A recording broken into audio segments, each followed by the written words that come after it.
Welcome back. Welcome back. Hello. You know what today is? It's Wednesday, middle of the week, hump day. And you know who's here?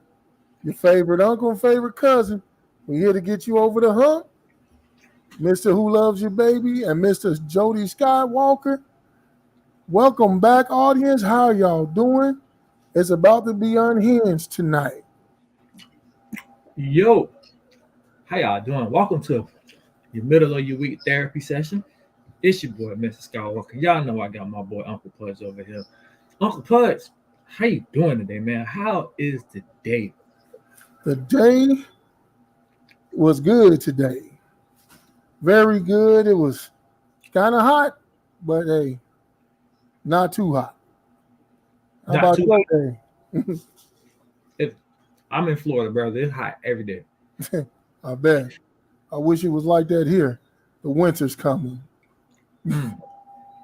Stay away from the White Walkers. I know, right? So listen, we got a lot of good stuff. We got some dope guests. We got some dope guests coming. But before we get into all that, we're gonna hit you with this intro, and we'll be right back with your fan question.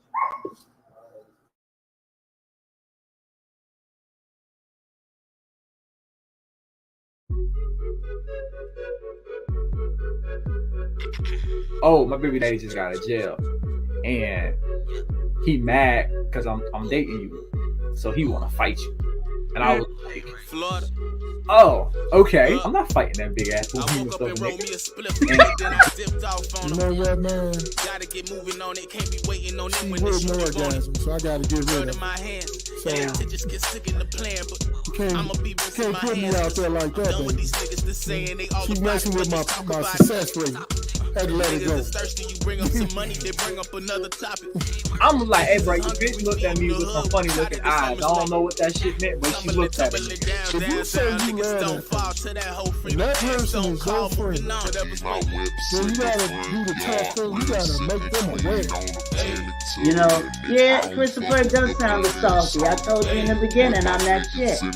Insensitive generation. I'm sorry. And Like I said, everybody that dates my brothers, my close friends, all you are now, you no longer a chick in mine. You just a dude with breasts.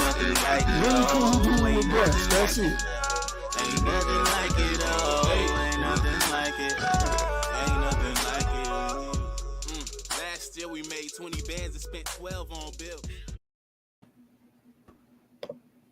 Oh, hey, auntie. hey, What's hey going on? nephew, how you doing? Hi, Man. Mr. Who Loves You, baby?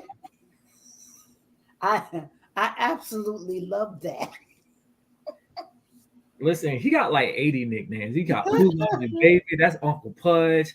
That's Tell the Taliban, the Big Game Hunter. He got like 80 nicknames. How you doing, Uncle Pudge? Can't hear you. Uh-oh, turn your mic on. Turn the mic on. I'm doing good. How about yourself? I'm well, thank you. I'm well. Jody, where have you been going to? You just was in Florida, right? I live in Florida. Oh, I didn't know you live in Florida. Where in Florida? I live like close to the Tampa area. Oh, October I will be in Fort Lauderdale. I don't even know. Where is that at?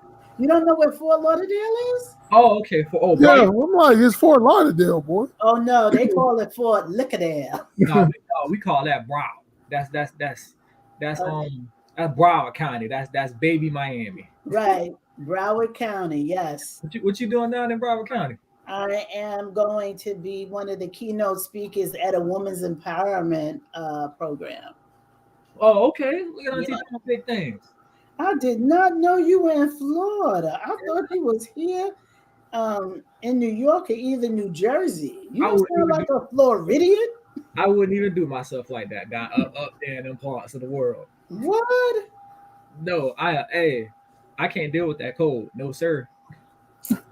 It ain't that bad. It's Listen. only 6 months out the year. Listen, once it hit 30, I'm ready to stay home and not do nothing else. Shoot, 30?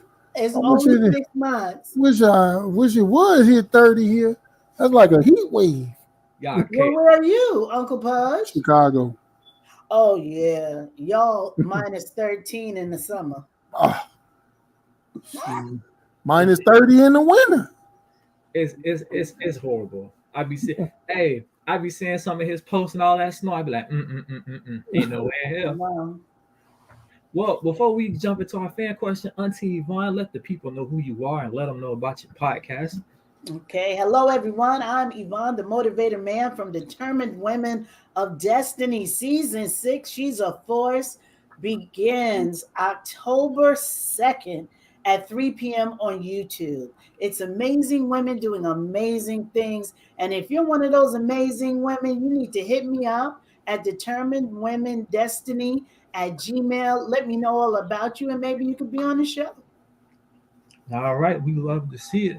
So before we do all that, we know what time it is. We got to get into our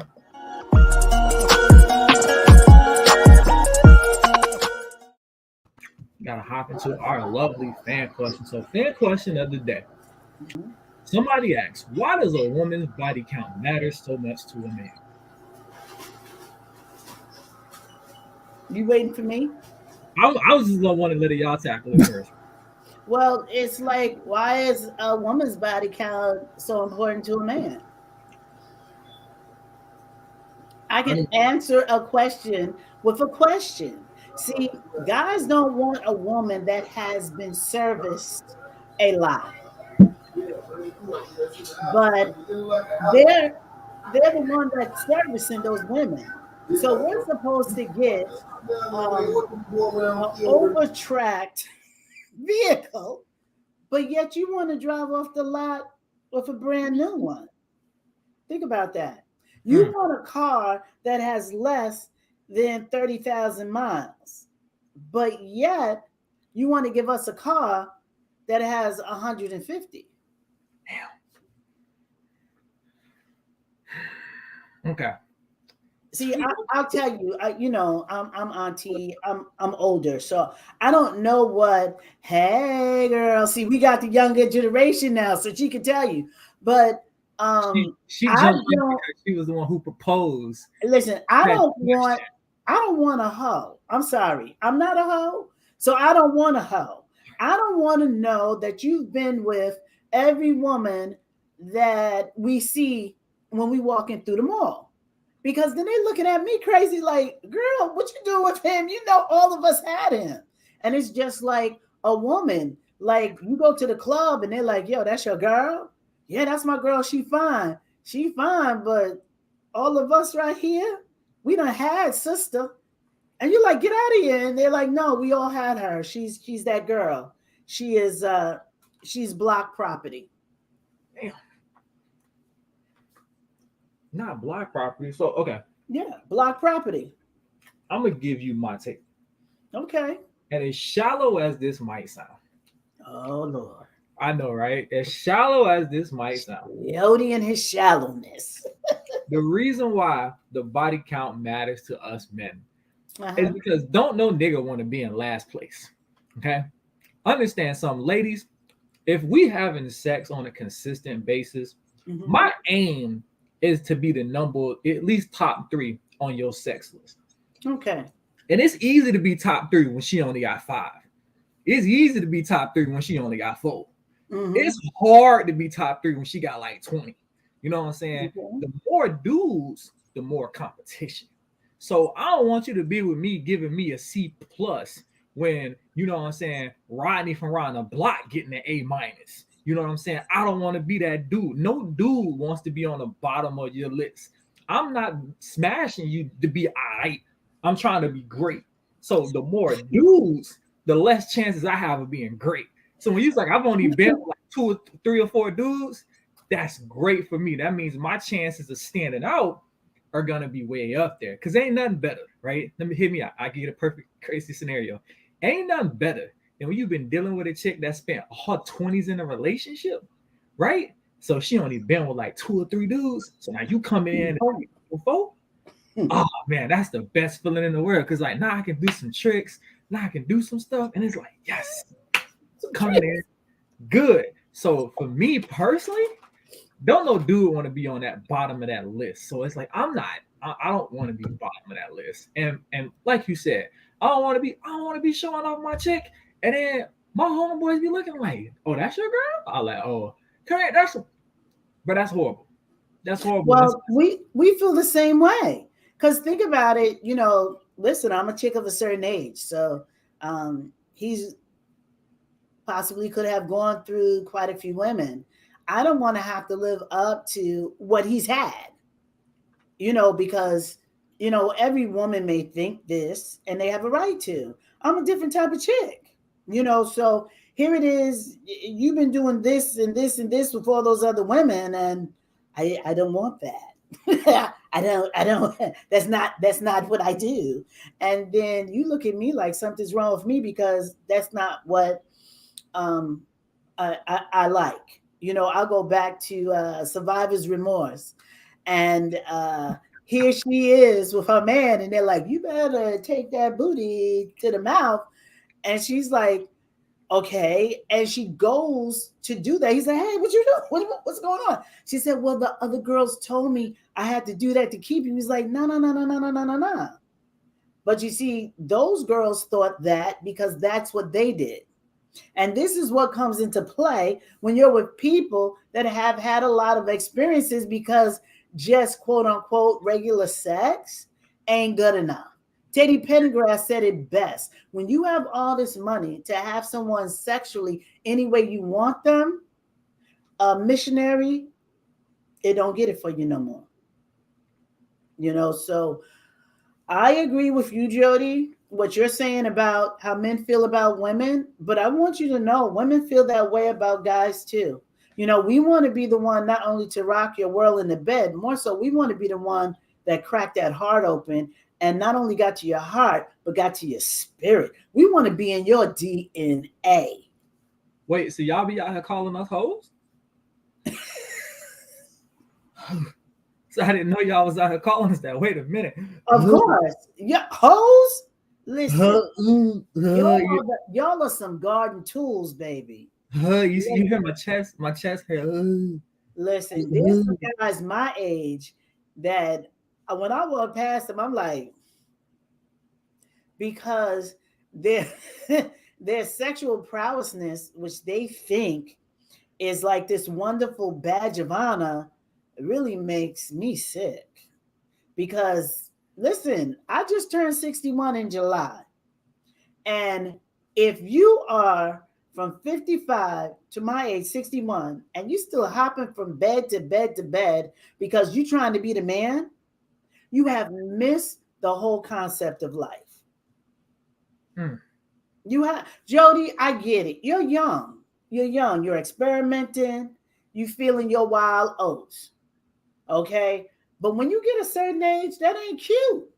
It's never cute, but it really ain't cute when you get to a certain age. And women my age are not looking for guys that's jumping in and out of bed. Now, sister girl over here, she's so pretty. Honey, you like a nice piece of chocolate. Good Lord. I want to hear what she has to say because, I'm of the older and I'm more settled. And I'm not saying that she isn't. I'm just saying that I know the younger women think differently. Yeah, I'm trying to get her to get her mic. Audio? Okay. Niecy said, I know that's right. See? Any woman worth her weight really wants a man that has the same morals and values she has. So if I'm not out here jumping from bed to bed, I really don't want someone who's doing it either. Well, let's see what Uncle Pudge. What you got to say, Uncle? Well, look here. What you got to say? This is the thing. The reason why it's important to men is we like to feel walls. We don't want the walls broken down, I don't want to condemn building. You know what I'm saying? Hey, I don't judge now. Listen to me. If you out here doing your thing as a woman, I don't call you a hoe. because men out here doing their thing. You know, I know some dudes who will hump a light socket if they could. You know, so the thing is, I don't live by that double standard. You know, we all grown. If you wanna go out and sleep with a bunch of dudes, do your thing. Just do your kegels. Make sure the walls are tight. Because if you ain't got no walls, I ain't messing with you. Period. Wait, so I feel like that was a sermon, and somebody needs to say amen. I'm trying to get some church things. So, what you saying is that you don't want to be throwing a hot dog down the hallway. Is that what Man, dude, condemned dilapidated building, you know, ain't no walls, you know, it's condemned. You gotta have the city come in, put it down. I mean, dude, for real, like, look, I got a story for you. I know you do. How old was I? I'm roughly about 17. And I had this little chick, you know, and this chick, man, that chick, man, she ain't had no walls at 17. Shut up. I'm not lying to you. I'm being dead serious. So it was like, wait a minute, what have you been doing at 16, 17? And you ain't got no walls. You know, it's like, dang. That's the first time I ever encountered that. Can you guys hear me now? Yes. Yes. Look at that. Can I get an amen up in here? So, you know, it matters. It matters, and it shouldn't matter, because we all have a life to live, and we all have a past. Mm-hmm. So I feel like with the whole body count thing, though, I get what y'all are saying, but a lot of men, they're really biased when it comes to body count. You know what I mean? They're kind of like the type of dudes like, oh, you been with like 5 dudes? Oh yeah, you a hoe. But it's just like, some of y'all men are some thoughts. You know what I'm saying? Y'all have the thought days. You guys have like, you know, the days where y'all be in like what, y'all 40s still messing around. You know what I'm saying? I'm just saying. Very biased. First of all, this guy thought slander is very hurtful. Okay, we are conserved gentlemen. Okay, barely. Who's conserved? We as men, especially me and Telly. Okay, Telly's a married man, right? And you're just picky. You just stinking and picky. It ain't You stinking and picky. That's it. I see all your posts, Jody. I'm beginning to learn who you are. She all you, okay, because you know every like day. her. I've been wondering what's been up with you, because you know me and you go at it every day. But you just picky. You're picky. You're looking for perfection. No. I get that. No. But I'm not looking for perfection, but you just can't be on social media acting bougie and then making sandwiches at Subway. Okay, no. But a job's a job, Jody. Don't do that to me. No, we're not doing that. No, okay? Jody got his own place. Jody got his own money. Jody got a car. Jody wants you to have your own place, your own money, and he wants you to have a car too. I feel like as an adult in your 30s, you should have that. Right. I feel like as an adult, even when in your late 20s, you should have, you should be somewhat established or have some idea of what you or at least have a job in your 20s, because I'm 27. So. Right. It's somewhere in your late 20s to 30s, you should have a job. Right. So it's just like, bruh, no, not accepting that. Not accepting that at all. So, so you think men are biased when it comes? Well, it is. I ain't gonna lie. Like I said, it is very. Here's the reason why. No cap. Sex for guys, it is a very prideful thing. So it's like when you're a guy and you're like you're with a girl, and it's just like, oh no, it was good. It was all right. You know what I'm saying? That hits in the pride, right in the feels. You want them all. You want to be amazed. You want to take it to another level. But when you sit at that all right level, bruh, that shit hurts. It hurts bad. But it all depends on the compatibility in bed, though, too. You know what I'm saying? Like, if people are looking for like that compatibility in bed, don't just sleep with anybody. Sleep with somebody who you have a connection with. You know what I'm saying? Let me stop encouraging people. But yeah, don't just be sleeping around just around.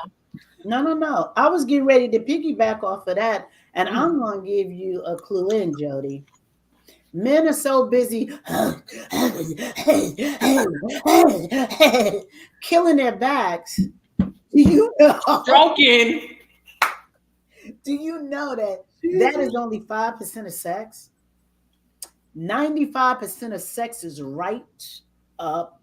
Stimulate the mind first before the body.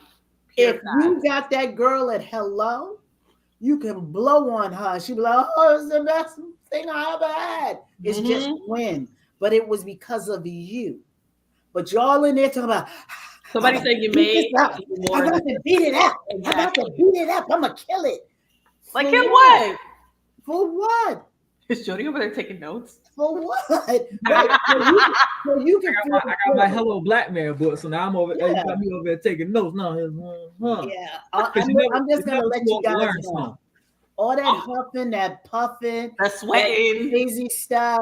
That's not doing anything for us. We're laying there saying, well, if it keeps on like this in the next 2 minutes, it's over. It's done. I can get up. I can do dinner, and we can get on with the evening. And in the back of our minds, we're like, are they done yet? Right. What happens is they call that other nigga that's doing better than you. No. That's what happens because you suck. No, Jody. We're sitting there saying, where's the connection? Where's the mind connection? Where's the soul connection? Intimacy is not sex. Intimacy is touching. Mm-hmm. You know, foreplay is not supposed to be 2 minutes. Or 2 seconds. Right. See, foreplay is very important to us because that's how we connect to you. Now, I know that you're younger than me, but I'm quite sure that you've been with someone that said to you, I'm with you intimately in this bed because that's the only time I get close to you. And you're there saying, can she just shut up so I can bust this nut? Because the reason why she feels like that is because she knows that she can't get close to you any other way. And she's still not close to you. She's just touching your skin. Hey, you ain't never lied. That's what I mean. Some chick be talking. Man, I had a chick, man, and I ain't gonna even lie.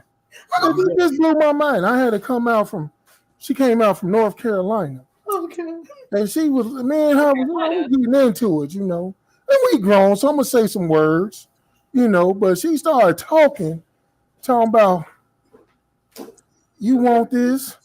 You gotta earn it. I'm like, bitch, would you shut the fuck up? I'm like, what? This ain't high school. She saying some shit that I said back in the 90s in high school. Y'all gonna make me cry my eyelashes off. Look, it's the only time in my life I'm sitting up here like trying to bust real fast. I'm trying to give her 2 minutes. Because I want her to shut the fuck up. I ain't care no more. Before we go, right? Before we switch topics, right? I will say this. Auntie, you are right. Because it's been a few times where like I be so into it, and then as soon as you slide up in there, you already know in your mind, shit, I got by 2 minutes. That's about it. That's all you getting out of me because I'm so into this. You got like 2 minutes. That's and it. Being like a minute and 30. And I'm gonna be honest with you, I've gotten to the age now. If it happened fast, it happened fast. Ain't nothing I can do. You know what I'm saying? I'm gonna just high five you and dap you up. You know what I'm saying? Kudos to you for having that. High five. Hey. But I gotta tell you this: the women gonna kick me out the women's club. We'll take a good 2 minutes of lovemaking, then an hour of screwing. Yeah. In hindsight, right? But an hour of screwing, that's not pleasure. Yes, ma'am. Barely. That's not pleasure. That's just your flesh being satisfied. When you get in the bed butt naked with someone that you're involved with, you're getting in there to communicate. There's a communal thing going on. If you just hitting it for a quickie, and it's still an hour later. You're like, I don't want to hear whose is it. For the last 45 minutes, it's been yours. Okay, we don't need to just this. No, I'm sorry. My mouth is burning. Yeah. So, wait, we gotta do our air horn. Oh God. I love it. So it's time for our boy to get his shine on, right? It's time for a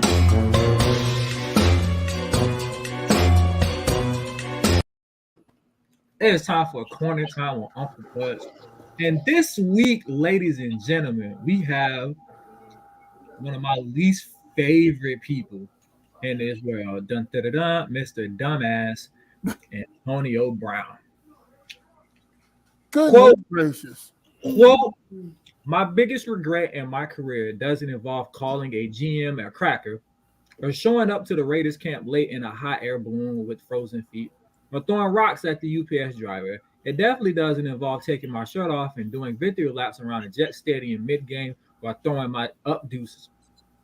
My biggest regret is that I'll never get to see me play. Antonio Brown play a game live. Sure, I can watch the game afterwards, but I can't imagine what that was like for you all to see something like that. Watching the Beatles or Jesus perform at Red Rocks. Uncle Pudge, take it away. He just said it all, man, for himself. Who in the hell want to watch themselves as other people see them? I mean, seriously. Oh my God. And then this week, he talking about, call Jerry Jones. I'll come down and help y'all in Dallas. I'm like, dude, first of all, you hurt. You ain't got your ACL or something. You need surgery. You ain't going to be helping nobody. Man, you need to go get some help. That dude has lost his damn mind. I mean, I get it. He love him some him. That's good. You should love yourself. But to a certain point, you a goddamn delusional cat, man. It's like, okay, what he just literally said is he want to be able to sit up in the stands and be able to watch himself play on the field in real time. That dude got split personalities. I mean, I dig it. My biggest thing when I was coming up was I want to see myself have sex. So I got mirrors on my damn doors so I can see myself do that and admire myself while I was doing it. But when you do that, I found out that it's the women who watch more than us. That's crazy. Women are freaks.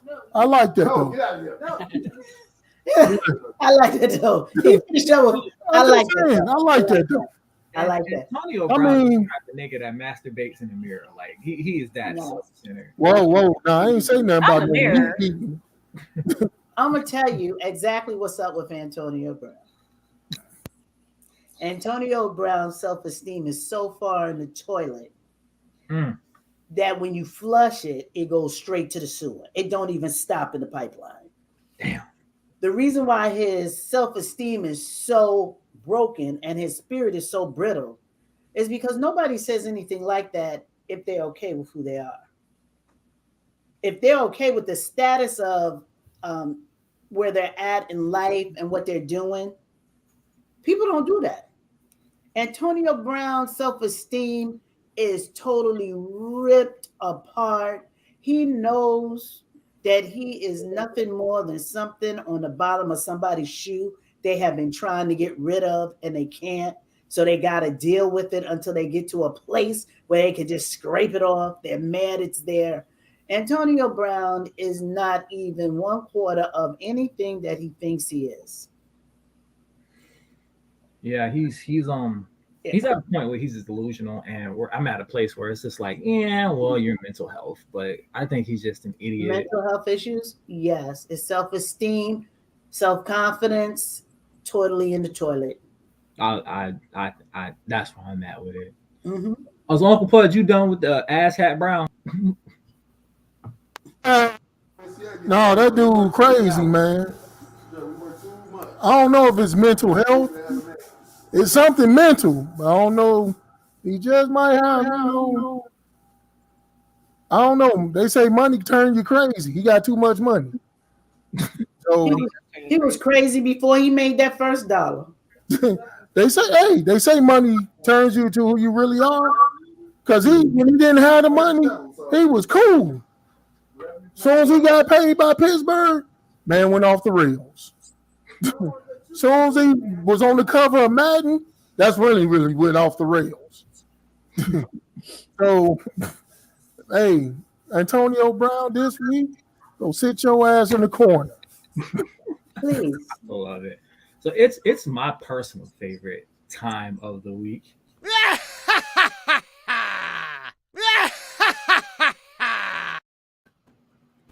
Memes of the week. Where I like to show y'all some of the memes that I run across on Facebook and Instagram and Twitter. And maybe not have posted some of this stuff. Maybe, I don't know. Could be possibly. You'll never know. So this one was the first one of the week. And don't be canceling me, y'all. Don't be canceling me, right? But I felt this personally, right? Because I can't stand when y'all chicks do this. If your man hurt you, don't post all men ain't shit. Post Leroy, 36-year-old who lives on Martin Luther King Drive with 4 kids ain't shit. Leave the rest of us. What? I absolutely saw that, and I hollered. I'll just say, hollered.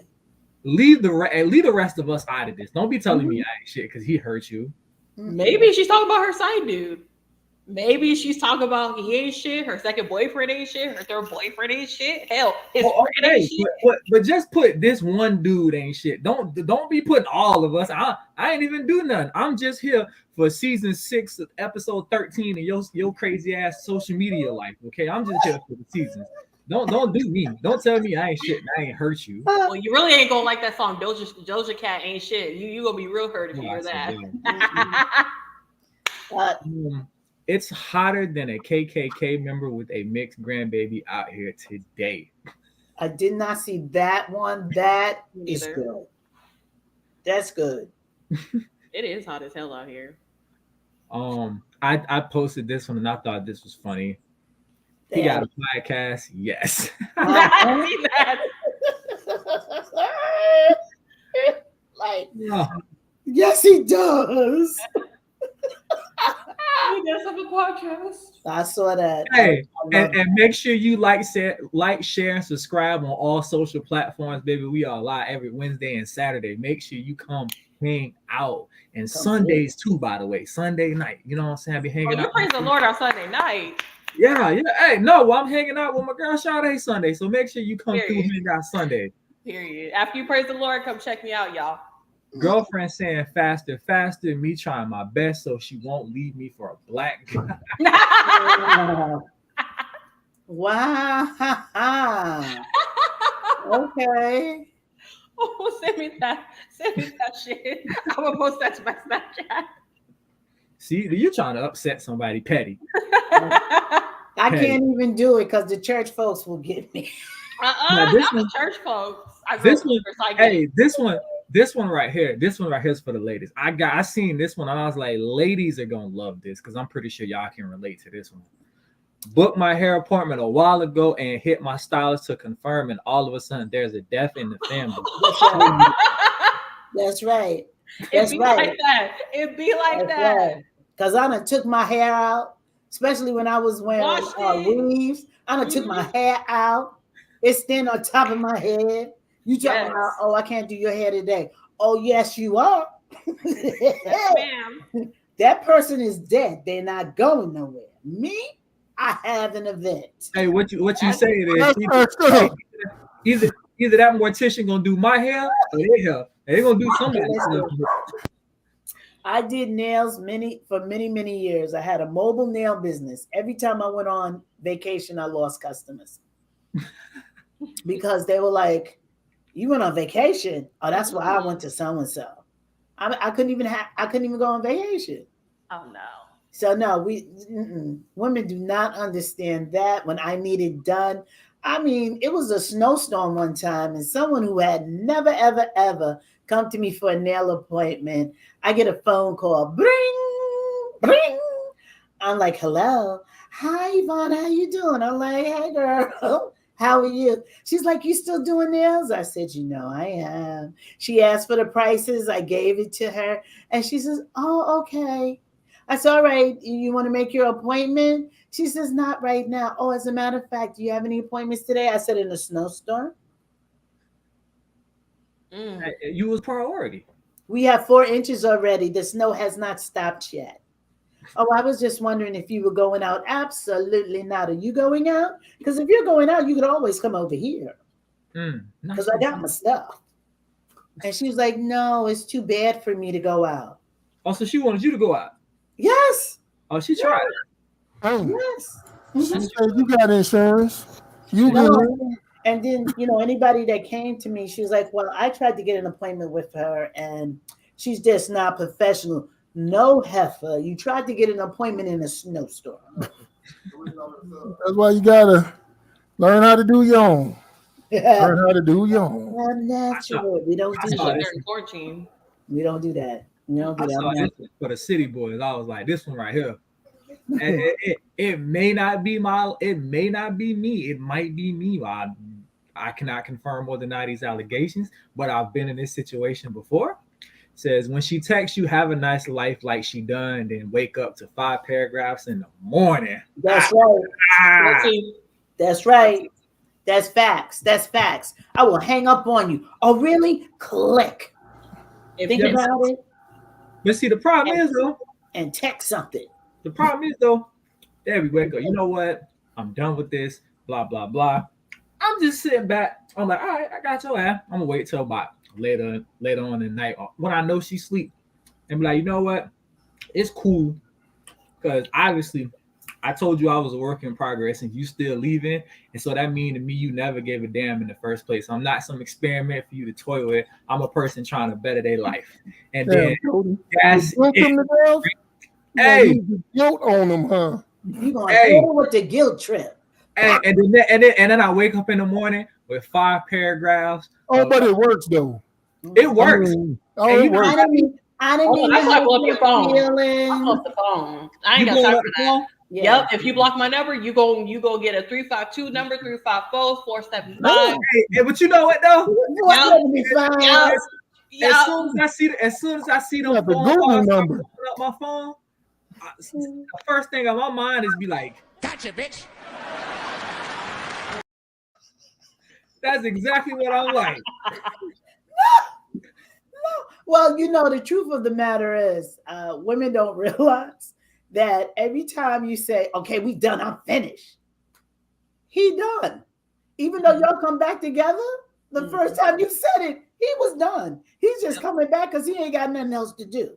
When he has something better to do, you want to say, okay, we finished. And the next time you're going to see him is when somebody tell you he died. Okay. Yeah.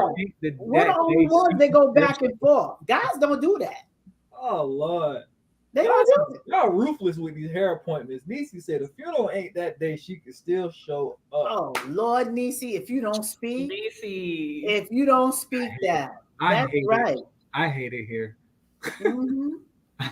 That's right, Niecy. Well, you gotta get them lace fronts. You know what I'm saying, Joe? You already know my story about the lace front. You already told me. I already know. So listen, right? That first of all, Niecy a fool anyway. She be cutting up. So, right? Yeah. Before we hop into our main topic, right? I like to do a little. So let me just make sure I ain't missing nothing right quick. Give me 2 seconds. But I think we're good. Okay, if you hear me scream, I tried to kill a spider. I'm not scared of spiders. I just don't want it crawling on me. I tried to kill this sucker. Okay. And it's a black spider. We got my brother in the house. It like did the Spidey Man move on me. So, Mr. Ball, what's up, my brother? start screaming.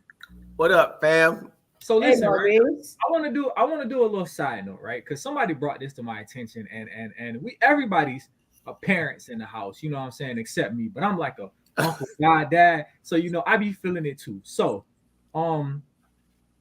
question: how would y'all feel if, let's say, y'all got kids? Let's say the other parent, so ain't shit. Let's just say that you got an ain't shit parent. Yeah. Okay, so cool. How would you feel if the ain't shit parent took your pictures off of social media and posted them as they took the pictures on your kid's first day of school? How would that make y'all feel? It all depends though. If there was a communication line, then yeah. But if it's like no communication, No then communication. yeah, I don't know about Now that. you know what? They ain't even helped buy school clothes and school supplies. Oh, they didn't do shit. And then you look up on Facebook and they got nah. the same picture as you got as the first day of school. Nope, that's when you get a little petty. Well, I'm gonna contact my lawyer tomorrow. Come on, bro. So you can take the picture down because by motherfucking law, I would hit them with that. Period. So listen. Lola hit me with that, right? But then I seen this picture. I want to show y'all this picture, right? Dang, I can't read it. Hold on, I need my It glasses. says, y'all, my deadbeat baby daddy asked for a picture of my child, knowing he ain't buy shit or come to the first day of school. So I sent this. I'm crying. And if you look at all the black letters, chemo bought it, chemo bought it, chemo bought it, chemo bought it, chemo bought it. As she should. Everything, right? You go, Kima. Auntie, Yes. you cussing him out. He posted that same picture you posted. No, see, my daughter is almost 40. She's 37. I can't even remember. He was so far removed, he wouldn't even do that. Only thing I can remember is when she had my granddaughter, the baby shower 8 years ago. I was supposed to be planning a wedding. And then they come and tell me that she's pregnant. So I said, wedding, baby shower. I won't do both. Y'all got to pick one. I was hoping they picked the wedding. They didn't. They picked the baby shower. So I went in, I'm the Martha Stewart of the hood. I went into, decorating mode. Everything is beautiful. I mean, oh my goodness, I outdid myself with Minnie Mouse, I have to say. And of course, him and his mother and his sisters came. And as we're taking pictures, him and his mama pop up in the pictures. So you see my face is very expressive. You've seen it the whole time. And my face was like, and my daughter was like, it's okay, Mom. It's okay. And I'm talking to my teeth like, it is not okay. They have done nothing for you ever. And they jump up in pictures and paid for. And my daughter's like, Ma, it'll be okay. So I can go from that and say, yeah, that pissed me off. That pissed me off. Because you got an invitation a month before. Someone could have said, hey, Yvonne, I don't know, what's going on. Do you need me to pay for the ribs or the crepe paper? What about the balloons? Is there anything that you need? No one said anything. And you show up. I know, Nisi, you ain't no good, but you show up and you want to be in the pictures. So my thing is, Kemma, I salute you. And I would probably be a Kemma today if my daughter was school age and, you wanted a picture. Not happening. I think it could backfire on you, though. Like if you do post those pictures, because ultimately somebody's going to say, man, when did you see your child? Or something like that. And you like, oh, I didn't. I just pulled the, you know what I'm saying? Like, I think it could backfire on you if you do that. Like, I just, you and you try to take the credit for the picture or that you contributed to the picture, but ultimately you know that you didn't. So I think that it could backfire on you. My mom used to do that when I played football. Back then, I would be in the newspaper for football, and my mom didn't show up to no games, but she got all the clippings and showing all her friends and all that other stuff.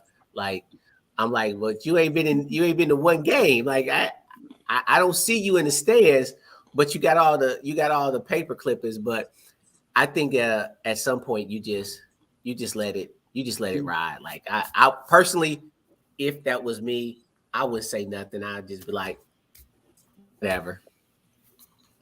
Okay, see, that's because you mature. We ain't hit that level yet. We ain't hit that level yet. I was going to say, that's more so for the parent than it is for the kid. Because if you just sit back, shut up, and relax, your child will find out exactly what that parent is like without you saying, anything. For sure. My daughter will run to her father because she's number 2 out of 9 from 6 different women, just to give you a little history. Yeah, and he ain't even all that, baby. He's 9. 9. Hey, He's 9. Yeah, 9. out there, It's a out there possible picking. 10. It's a possible 10. And it's 6 different What are women. you playing? I was his first son. Yeah, I was No, his ma'am. first. No, ma'am. But that happened after me. I was the first wife. He had one child when I met him, and then I had my daughter. Realized the reason why he had one child when I met him, and quickly, because I had things to do. I had a life. I couldn't do all that. But the thing is, I didn't have to say anything because over time, my daughter realized exactly who her daddy was. Every time, oh, I'm going to come pick you up and never show. Oh, I'm going to get you this, and it never happened. So I agree with you, Maurice. I mean, I've been petty in the past. I've grown out of it because it's too much energy for someone who's not exerting any energy to be a good parent. But 9? 9. Like almost. I mean, 10. that is true. Over time, you will find out. Like my dad was a single dad in the '80s, right? And so he never really said anything bad about my mom ever. He let me form my own opinion. Like when she says she's coming to get me, and I'm standing outside dressed with my stuff, and then I'm just out there for 2 or 3 hours, just sitting there waiting. And over time, so by the time I got in high school and I was like 16, 17, I went a whole year without talking to her. And he used to make me have to call her and make me have to talk to her and make me have to go see her and stuff like that. Because at the end of the day, he was like, that's still your mama. And he never said anything bad in reference to how she parented. So after he died, and her and I would kind of reconcile, because I was like, I only got one parent left. I'll let all that other stuff be water under the bridge. One day we was just driving around, and she just broke out into this whole like, I'm not the bad person that your dad said I was. And I was like, he never said anything bad about you. That messed her up. She sat there and was just bawling out of control because she knows she would have been saying bad things about him.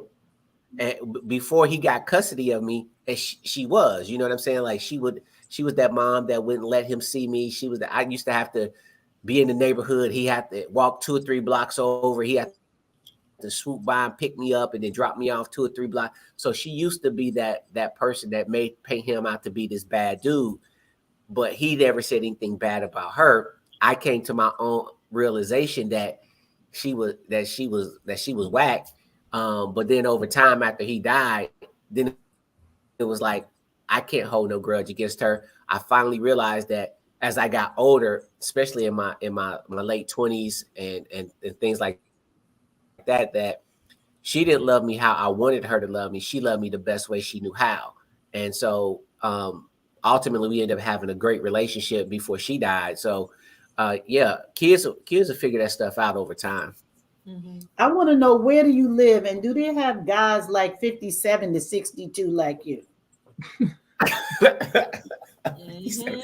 I live in Southern Indiana, so Indiana. I need to go to Indiana. Uncle Pudge, I got a question. Go ahead. Would you be mad if your first baby mama took your school pictures and posted them herself? Dude, she's done that. There you go. Dude, I literally just found his school pictures from when he was 4. The boy 14, about to be 15. I pay all his child support and still ain't received no school pictures. Did you ask for some? Did you ask? And she said no. Did I ask? I paid for the school pictures. Like, did you knowingly give her money for the school pictures, or you just assume I'm paying child support? No. So she said, "Here go the packages." I said, "I'll pay for this one." Dude, I ain't got a school pictures. I just give up, man. I'm like, damn. So you paid for the package, and she still didn't give you no pictures, man, brother. Not a picture. Oh my God. Jesus, tell it. You didn't even get the one that got the on it, like that last comment. You know how they at least get the one with the watermark. She ain't snap it with her phone and send that to you. You know what? You get a watermark picture, right? But you, my bad, man. I got a watermark picture of him in his football uniform. Oh, look at her. That's it. That's it. Between 4 and 14. 2 damn pictures. That's it. 2. Well, you gotta call the school and see what pictures picture people they use and order your own pictures directly from them. Or go on her social media and stalk her page a little bit. That's how I would do. I take all my kids and we go get professional pictures done.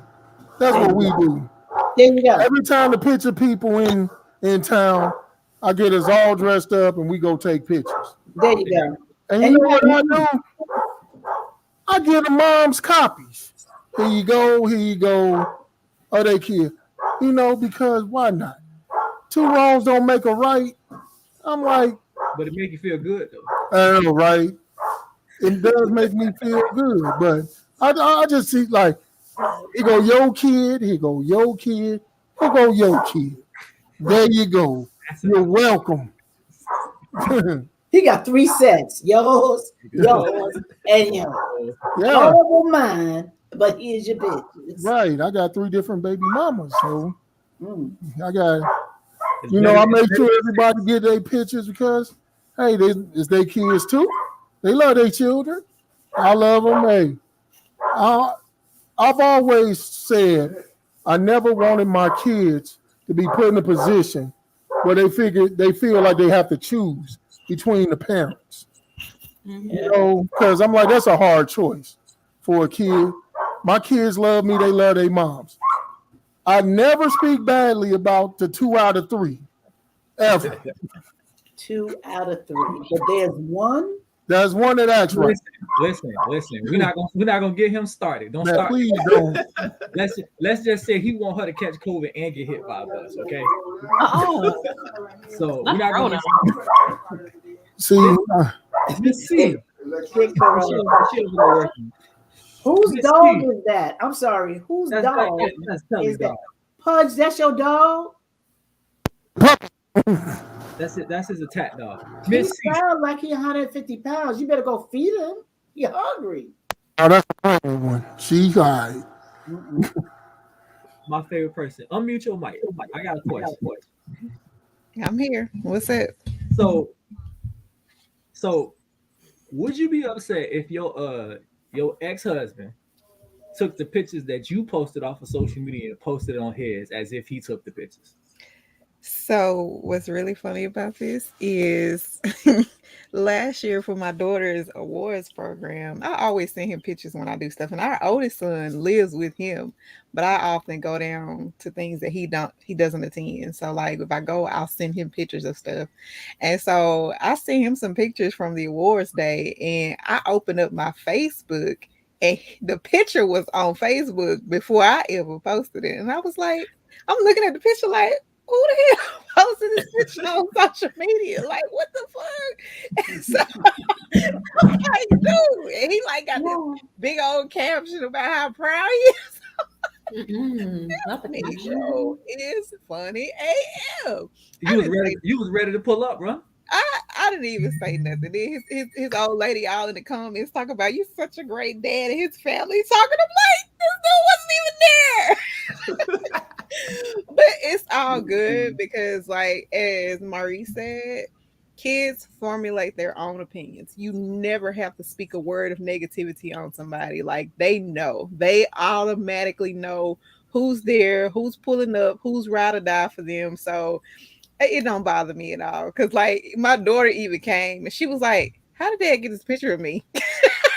So I was like, I sent it to him. She was like, "Well, who told him to post it?" I was like, "Nobody." So you don't have to speak negatively. They will get it. They will understand it. They will figure it out. So I'm cool with whatever they do. My baby daddies know I don't have no ill will. I'm happy, and I'm happy for them. Whatever life they choose, however they choose to do what they do. You so mature. I love it. I try to be, but I can be childish too. Listen, we got one more thing right quick that I want to discuss, right? And me and Sade hit on this earlier today because remember what we talked about earlier today? So we hit on this earlier today. So we all know Miss Rihanna, right? My future wife, if she ever answered my goddamn DMs. You still her DMs? I'm sorry. Yeah, stepdaddy, y'all. He trying to play stepdaddy. I'm sure that one. I was the one trying to snitch on ASAP Rocky. He did it. I was standing in court and poured a finger at his black ass. Yeah, he did it. So somebody posted this picture today, right? And the caption reads, "They clowning Riri because she gained weight, knowing she just had a baby. That crazy part about it is it be your own people." Now, we're looking at the picture and we're looking at the caption, right? Here's my issue with this. For the love of God and life of me out in this entire universe, who, and I mean who in the fuck is looking at her like that's not attractive? Like who? Who? Yeah, I sound like an owl. Nigga, who? Look at this picture here. Baddie. Look at that picture again. Snap back. She snapped back after the baby. Hate No, not really. Who is What's that, like 10 pounds? And you got to look hard to do that? 10, 20, 30. At this, I don't give a damn. Ooh. So I want to know, like, do y'all feel like that's more? I feel like somebody is capping for attention because no man in his right mind looked at that picture and was like, "Ew, Riri, that guy fat." In our mind, we still sitting there looking like, she can still ride my face. I got insurance, baby. I'll tell you something. Insurance. Boy, I saw that picture today. I went to go reach for the Vaseline. I'm like, look here. Not you, Surrey. I'm like, man. Wow. Vaseline It's time seems for some alone time. He said the Vaseline. Well, Vaseline. the funny thing is, it's always the ugly girls that got something to say. Thank you. Okay, but we're not talking about the ugly bitches because my other point was right. Beautiful women that feel they're beautiful. Listen, not one of us here is talking junk. Right. We look in the mirror and we like what we say. Right. So I looked at that picture and they were like, somebody did. I seen the pictures like, well, she has gained a little weight. And I was like, first of all, okay. I was like, okay, so let me look. We sitting here talking about she gained a little weight. And again, no man or any man of color in his right mind looked at that picture and was like, oh my God. Let's be real. A lot of us sometimes look at skinny women and be like, oh, she gonna be thicker than a motherfucker when she have a baby or two. Yes, sir. I swear to God. I'm a wait on it. Before I head. And if you think I'm lying, Maurice is laughing because he know it's true. We be sitting there looking like, hey, she got a little weight, but when she have a baby or two, she gonna get a little bit more, and she gonna be thicker than the mother. He know it's true. That's why he laughing. And I was like, I know y'all ain't talking about Riri after this little baby weight because I don't care.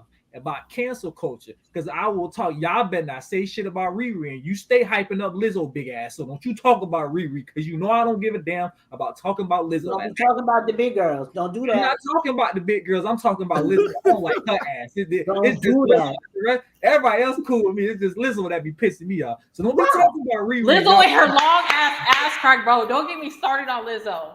If she's watching, I'm sorry, Lizzo. I like your music. You know, I don't like your music, and I don't like you. Touch your hair back, checking it. You know, I think that if she wasn't the size she was, all the junk she talks wouldn't bother people. People have a problem with people have a problem with women of a certain size with a strong personality talking junk. Trust me, I know. I'm a woman of a certain age, strong personality of a certain size. And when I walk in a room, I can see sisters like, it ain't about the personality. It's about her thong like a baby swing at the park. That's why I be mad.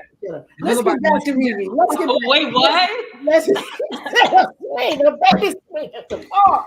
I'm trying to get past him. No, my talkie's gonna fall down.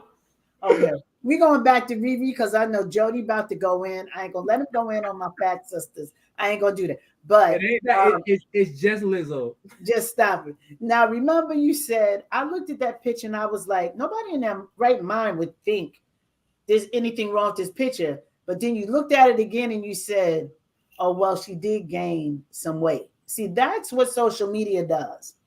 It puts into your mind things that you normally wouldn't think of because it's hitting you all day long. You wouldn't even have thought, Jody, where'd you go? I didn't see a picture. But you wouldn't even have thought anything about her weight until someone said something. And then you were like, yeah, she has gained weight. And is her baby even 2 months old yet? I don't even know. I didn't even care about the weight gain. Matter of fact, when she played in that movie. But somebody who said that, like, check this out. She's worth $1.7 billion, right?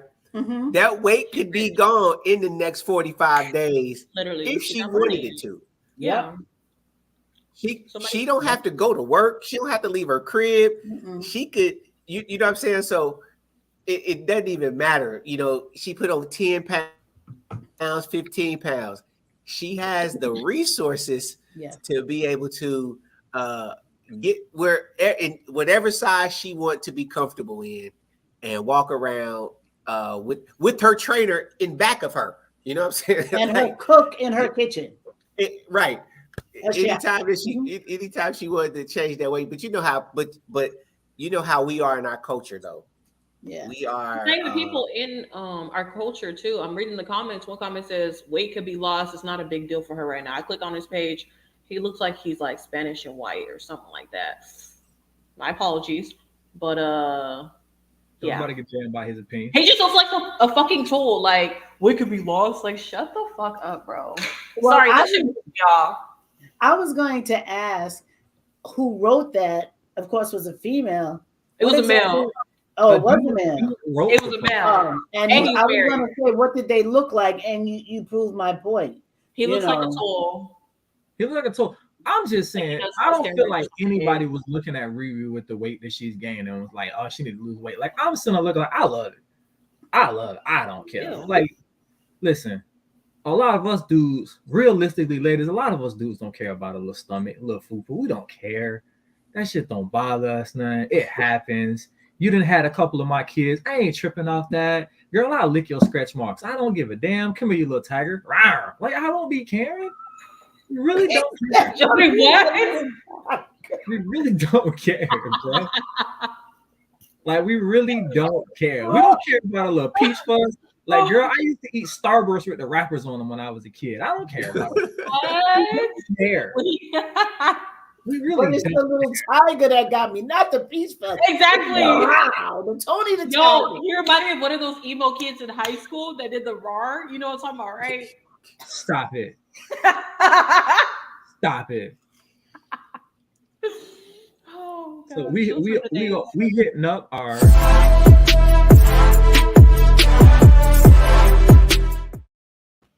So our main topic of the night, right, is a very good conversation that we need to have And it's something I've always wondered is in why is it that black people can never come up? And why are we like so prone to like a crabs and the bucket mentality, right? So I'm gonna tell you this. I'll give you my take on why I feel like why we're crabs in the buckets as a culture, as even as a black and brown culture, right? It is the urge to want to outshine everybody else. So if I come up and I got something good and I'm making money, you don't want nobody shining as much as you. And that is a ignorant ass dumb mentality, by the way. It's like as a community, you should be wanting to uplift the rest of your community because the freaking Asians do it, the Jews do it, the Koreans do it, hell, the Arabs do it.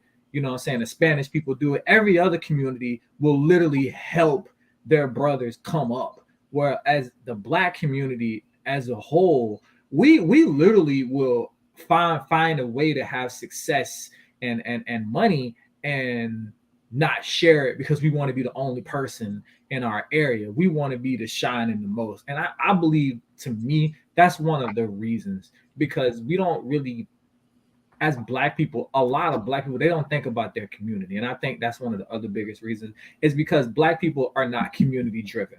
You know what I'm saying? You have people who graduated to an educated mindset that want to help their community. Because when I hear Missy Vaughn talk about uplifting her sisters, I see Kalisha with her Hello Black Man trying to help, talk to the people about black men. I see Mr. Ball down there doing his thing with the church and the community and helping people get in fitness and stuff. It's like you've reached a place where you want to, put like an arm around your people.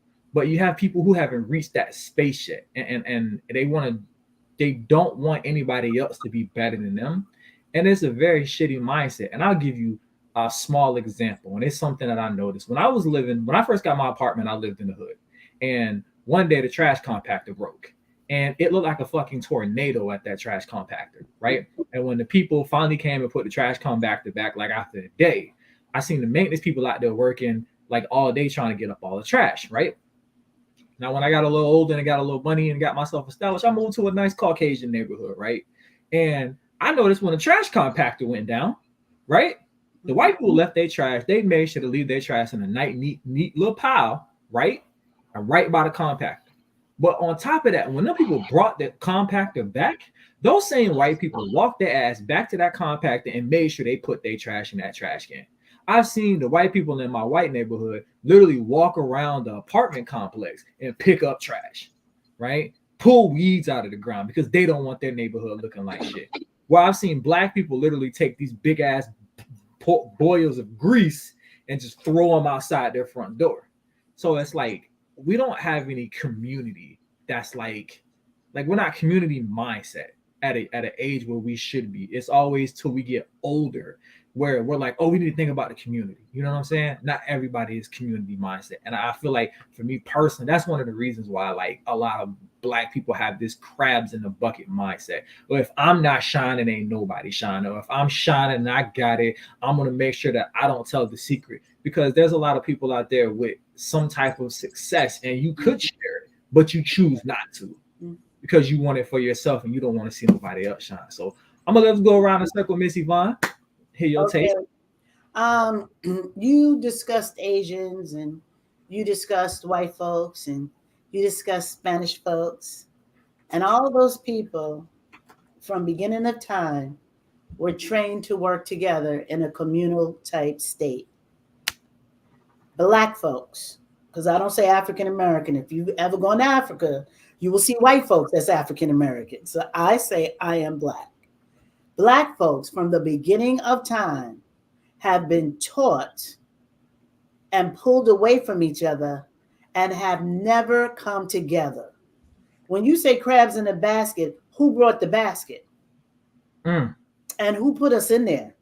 I'll take you to the Willie Lynch letter that said separate the light from the dark. And to this very day, I can't stand him. He light-skinned. He had nothing to do with that. Those are his genes. You take a black man and you have him have sex with his mother, his sister, his grandmother, just to breed, and you expect him to understand community. You take a black woman that you say is nothing more than an animal, but the breast milk has to feed your children before it feeds hers. We weren't raised to be communal. So that's the reason why I got to outshine you to make me feel better, because living in this society has made me feel like I am nothing. Instead of let us all come together and we all get to win. Again, I say, who brought the basket and who put us in there? Sade, I know you itching. I know you itching. Go ahead. Oh dang, I thought I was gonna go last. Well, okay, good. My intake on that is, like she was saying, it's definitely the black community. They were raised on, okay, we all gotta stick together. But there's a lot of toxic black families to the point where it's like, how are you supposed to stick together when families divide? For example, there are, I'm gonna keep it to you, there's a lot of black families when there's a death in the family, right? And then after that death, they divide, separately. A lot of black families, they only get together when somebody dies or something tragic happens. You know what I'm saying? Also, with the whole black people not winning, I think that's like very, very accurate in our culture. Is they don't want to see each other do good. They always got to be above the next person. You know what I'm saying? Like even if you start up a business and like say like Auntie Cheryl like is like, oh, how's your little business doing? Can I get something for free? Can I get a discount instead of paying the full price? Now with other cultures, I feel like with that, they're more supportive than our own culture, and it's pretty sad, and it's actually the truth. And I just feel like brothers and sisters, they should stick together just because we have it so hard in society. Like it's just kind of ignorant, even if you know what I'm saying. Black women, when we walk down the street if we're going out, right? Or even like to Walmart, do you run into black women who just look down on you just because like, okay, she looks great. You know what I'm saying? Instead of giving a compliment or like giving a smile, they're like, like she thinks she all that. You know what I'm saying? Like it, I don't know. I just don't like how our culture is set up, including in the work environment. I hate to say this, but I had the worst experience when it came to like working with black folks, with them trying to be above people, trying to get over on you, trying to do some, excuse my language, fuck it, some fuck shit to you. You know what I'm saying? And it's because you're like black. But if you were a whole other race, if you were like Caucasian, they wouldn't have a fucking problem with you. But yeah, that's just my intake on that. Is that we got to do better for sure. We got to stick together. It's fucking ignorant at this point. Hey man, I don't have anything against that. I think that you are right. Is just that it does start something as simple as the workplace, because you can be working with somebody and you know what I'm saying. It's like, damn, it ain't that many of us in here. You know what I'm saying? Like, why you not showing me all the good shit? But Exactly. I feel you, Mr. Ball. So Why would I take the same approach as Miss Yvonne. She hit on it because what we're dealing with is weeds of a root, and you got to go all the way back to who provided the basket. We want to think that when they invaded Africa, it was other white people going into these tribes and bagging and tagging folk and putting them on a boat. It wasn't. You know what I mean? Like they trusted the other tribes. Mm-hmm. So when it's ingrained in you from a core perspective that I got to compete with you because it's something that we've always done. You go from that to slavery. Who, you know what I'm saying? Like you had the house people, then you had the field people, then you had people in the field trying to set. So all this stuff that culturally, like all those other cultures that you named, never, ever, ever had to face the things that we faced as a culture to be even where we are to function and operate now. They were raised on helping and ingraining, and we all come up, we all go forward. We've never been like that. And this is we used to own this hair salon, and we had some like retail space, and there was this cat. He owned this shoe store in the mall, and so we was like, "Yo, won't you put, like a size run of different shoes in this retail space on consignment? We'll give you the space for free. We'll even let you advertise. We'll let you market it. We'll do all this stuff."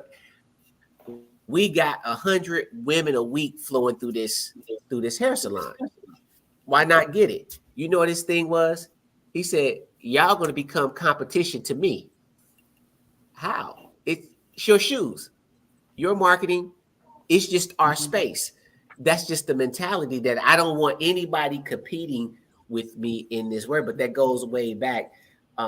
Personally, if you know me and you rock with me and we down and I got something, if I'm at the table, we all at the table. If I'm eating, we all eating. I'm just big on that because I understand that some people may not have access to the stuff that I have access to. And if I'm going to try to be the one on top, be the one shining, then what good is that when I'm out here trying to really be in the community, be about community, but I ain't trying to help anybody in my community come up. But it just so what we have to do is we have to change the narrative and be those that go out and do those things so that other people can see it. Of course, you're going to have people taking advantage of you, but all that to say, it's deeper than what we're dealing with now. We just dealing with the weeds. It's some core stuff deep down in the core that we got to get to in order to see some change. I agree. So I guess that brings it to me and touche to what everybody has already said. And the problem that I have the most difficulty wrapping my head around is probably our school systems. And I say that because a lot of times I see the very same people in our school districts and our public schools complaining about buying school supplies and complaining about doing things for the kids that will take their children and put them in private school and pay bukus of money for them to for them to strive and succeed. So, like, imagine if we took half of what we put into those systems and put into our own systems, how much further not only our children would get, but we as a community would get. And as far as crabs in a barrel, like, I can't keep having that conversation. Like, at this point, I don't want to talk about the crabs in the barrel. I want to talk about how to knock the barrel over. I want to talk about how do we get our people to succeed? Where do we go at this point to make sure that we are pushing us to the next level? Like, if anybody goes to my social media page, my page is a shrine for my friends. It is a place for advertisements. Whatever my people doing, like, I'm making sure I don't even advertise my own business on my page. It is all about the people who I'm around because it's free.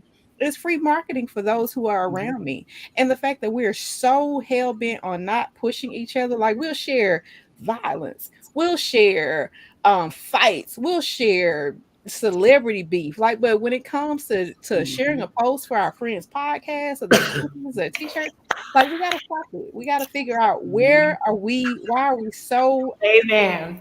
why are we so abhorrent to doing what we need to do, and where do we start? Like, who do we need to talk to? Like, where's the next place? Like, talk to your friends. I saw a post the other day that said, no, it's not okay for your friends and family not to support you. Because sometimes people be like, well, if your friends and family don't support you, don't worry about it. Damn that.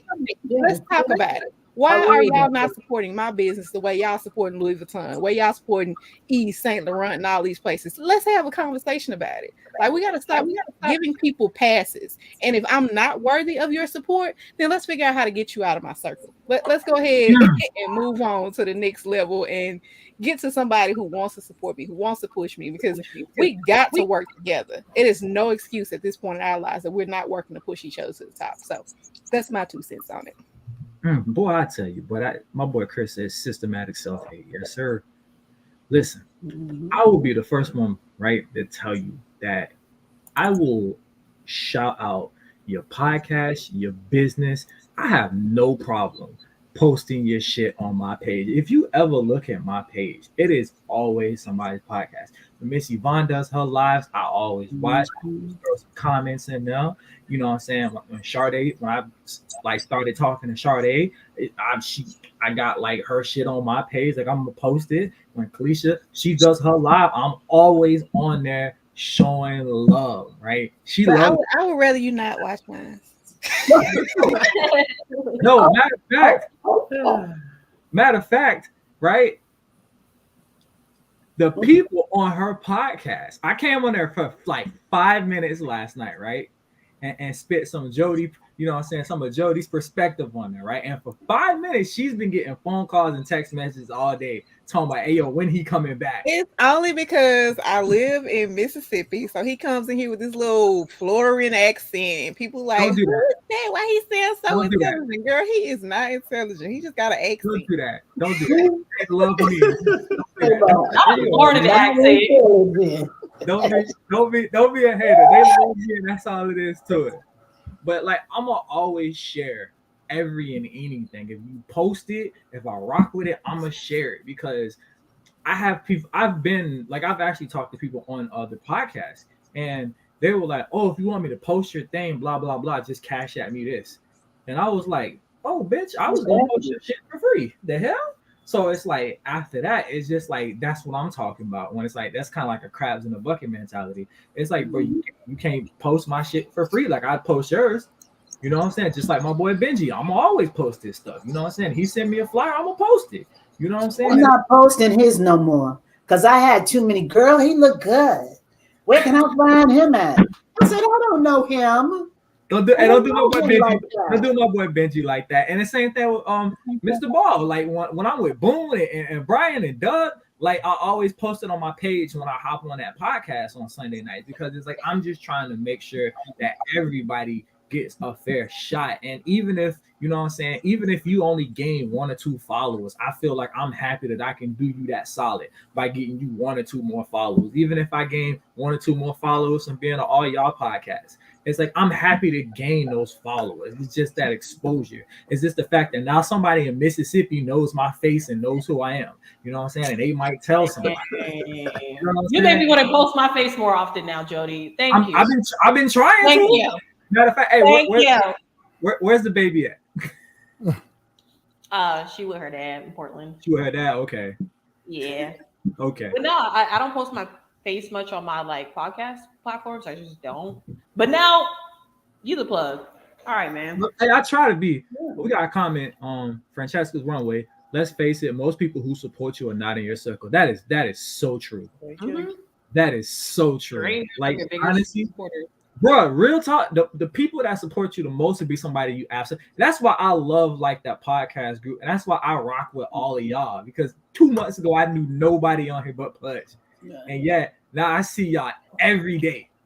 Me and Jody be just acting ridiculous. Auntie send me to my room like every other day. I have my church folks saying, "Oh, Sister Yvonne, that comment." I was like, "Yes, and." Yes, and what do you have to say about it? But you're absolutely right. I live in Long Island, Suffolk County, New York. Do you know where my biggest listeners are? Utah. Where the heck are mine? Utah. I did Miss Plus America last year. I walk in the room. Miss Utah acts like she just saw Jill Biden walk in the room. Oh my God, it's her. I was like, where's she at? Who? She said, you. He's behind the motivated man. I'm like, hi, are you from Long Island? No, I'm from Utah. All my friends listen to you. Utah?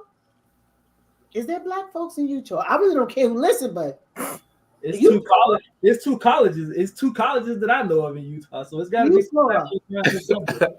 the whole Utah court was white. Loved me. I was signing autographs. I felt like I was a big. Listen, Beyonce didn't have nothing on me that day.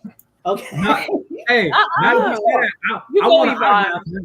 I want an autograph now. You gotta send me something. But Utah, hey, from Long Island, New York. We ain't even talking about Manhattan. Please. Utah. I'm sending you this back because I want an autograph on it. I'll just send you another one. Just send me I want an autograph on it. And please send me your information. I would like both of you ladies to be on my show. Absolutely. It's a collab? Of course. Because I'm the podcast plug, because I bring great people. He's the plug. You're the plug, dog. My show is amazing women doing amazing things. And season 6, she's a force. Just from listening to both of you, I know you guys are a force. I have been on the show with Kalisha before, and I think your husband was with you. Yeah, okay. Don't do him like that was with you. It's a very serious boyfriend, but don't do him like the gentleman that was with you. And do I him was like checking, that. I was checking out. She froze up. She was like, She was like, huh? Yes. Hey, The gentleman boy that right now. Get him on it. Get him What on it. exactly is a husband? Like, what defines husband? Well, you have to be She had that very, prayer look in her eyes. She was like, you have to be very careful. she didn't say that. Because when I first saw Ken, I was like, ooh. But then I was like, oh, he's married. Stop, Yvonne. So, yeah, Ken's married. Yeah, Ken's my dog. Looking like Suge Knight. Mm-hmm. Yes, Right. I say looking like Suge Knight Light. I'm going to tell him that next time I see him. yeah, he do. He look like Suge Knight. I have to be careful. So the gentleman you was with, but I listened to everything you said. I watched your mannerisms and how serious you were. And I said, I hope I get a chance to speak to her again because I do want you on my show. And I like your premise. You're a woman that's talking about the heart of a man. And, you know, women, we think that we know everything and we really don't. We don't look at the other side of it. I am that type of person. I think You know, we really don't. And I got to tell you, I didn't either until Tyler Perry's movie came out, Acrimony. And if you watch that movie, give me that link. She's the narrator of that movie until a certain point because she couldn't tell his story anymore. You know, I'm gonna take that soundbite and I'm gonna play it every time somebody says because Auntie Yvonne's here. Y'all don't know everything. I'm taking that sound. We don't know. We don't know everything about men. We're trying to make a man be our girlfriend. Men are problem solvers and providers. We're the emotional ones. If you run around here and you can't solve a problem, you're not the yin to my yang. I like that. Okay. Uncle Pudge, what is your take on them crabs? Black people can't stop being crabs in the bucket.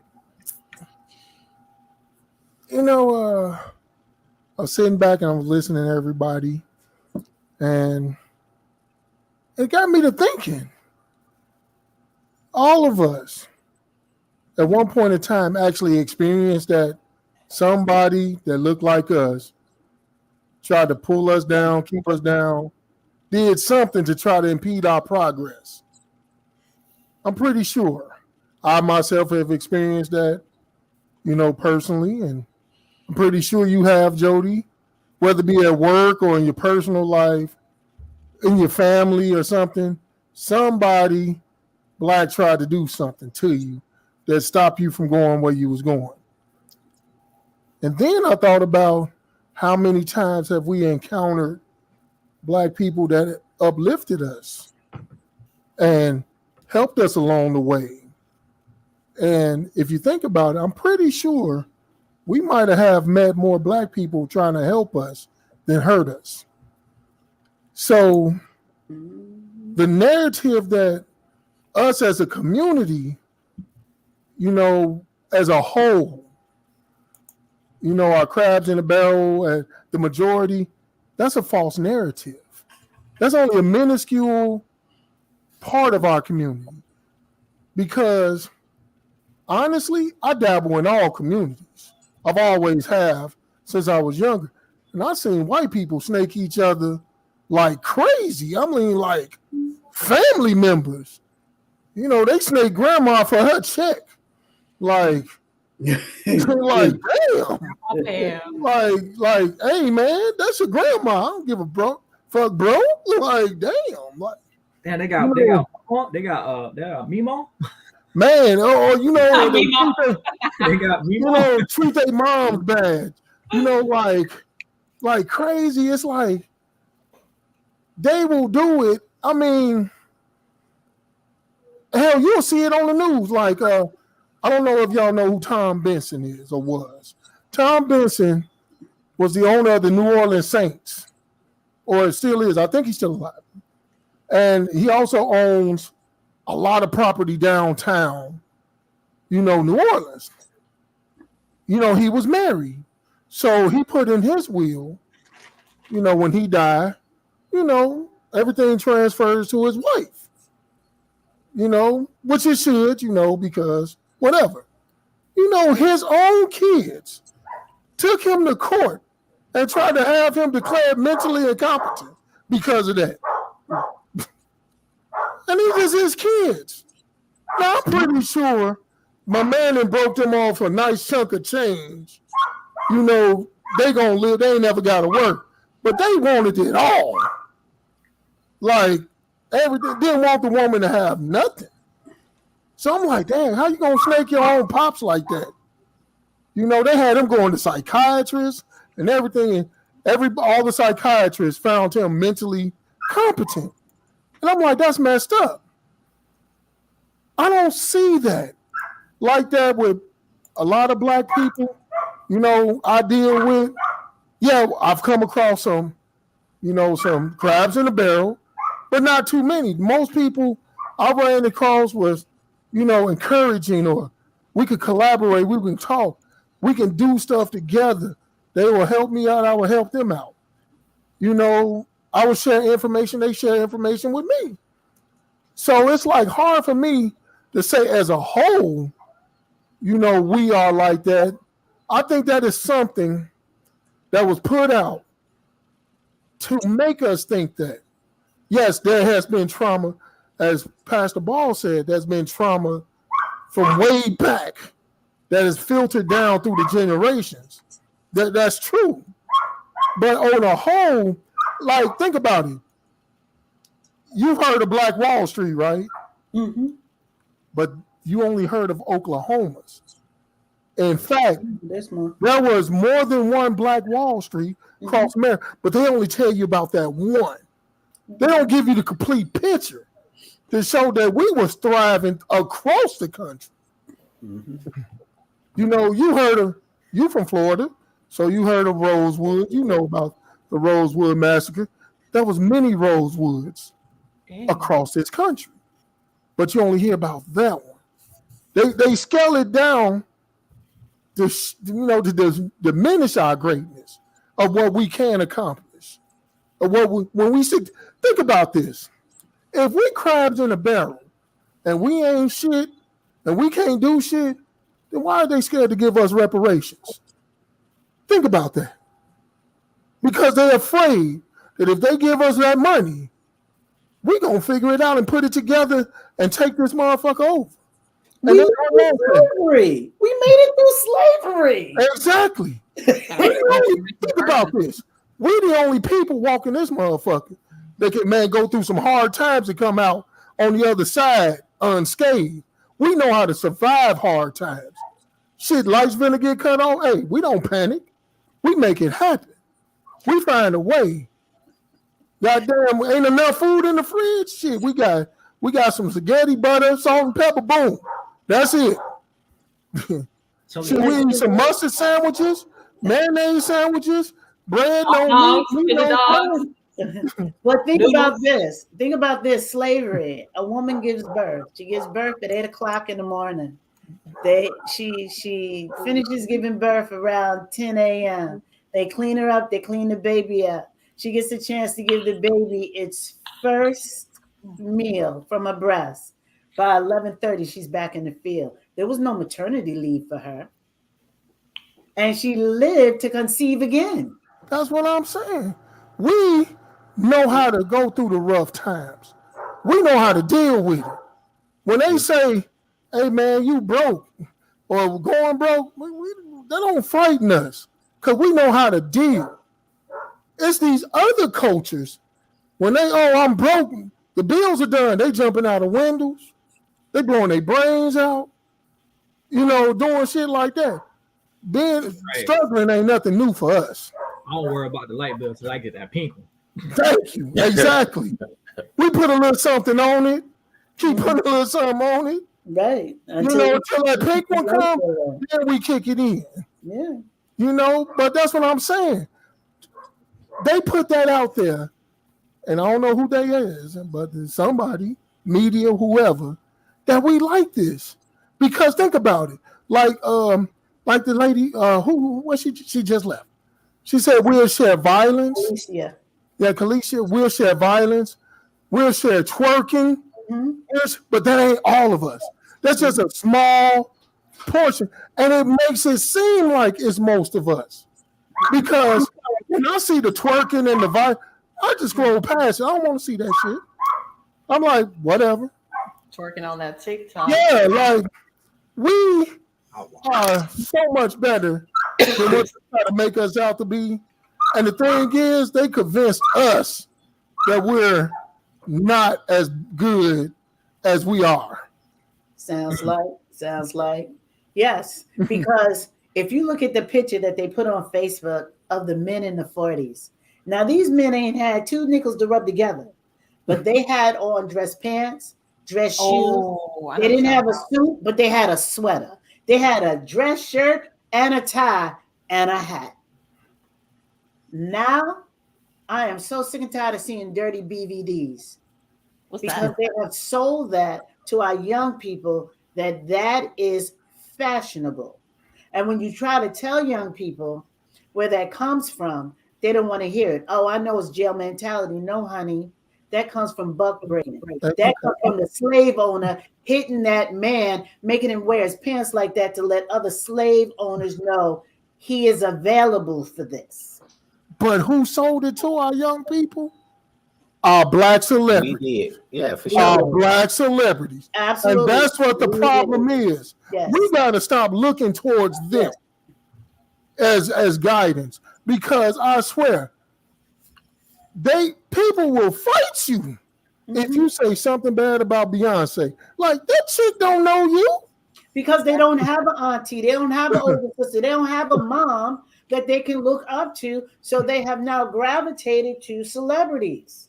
And the thing is, the newest argument that blows my mind is they sit around and they debate who's the greatest basketball player, LeBron James or Michael Jordan. And they calling each other names. And I'm sitting out there looking like, these two cats are billionaires. They're not even arguing with each other about this shit. And why are you? They're not even saying anything about the argument because they're looking at the people that's arguing as idiots. Exactly. They live in their lives. Yes. They doing what they supposed to do. And we got to get out of that. We look towards celebrities like, man, and you know what? And they use that against us because every time they want us to do something, they put a celebrity in front and have it be a spokesperson. Like when that vaccine came out, boom, they put who? John Legend and all these other celebrities telling us to get the vaccine. I'm looking like, you can kiss my ass. First of all, you rich, so you might be getting the real deal. They might give me some great value shit from Walmart that's gonna kill me or something.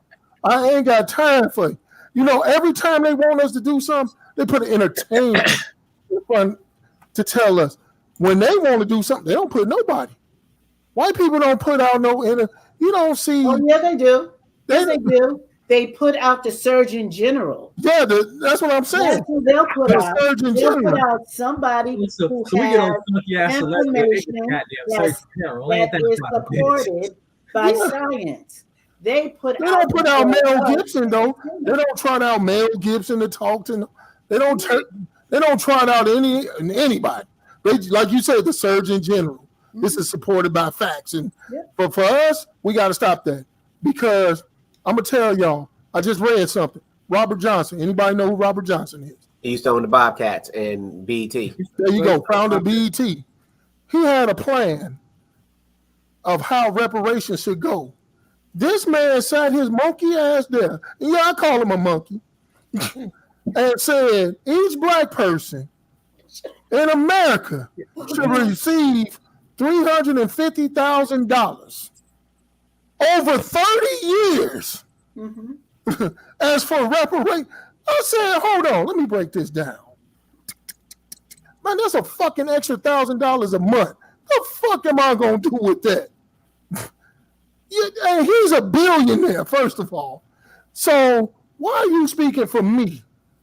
The common Because person. you're not speaking for you.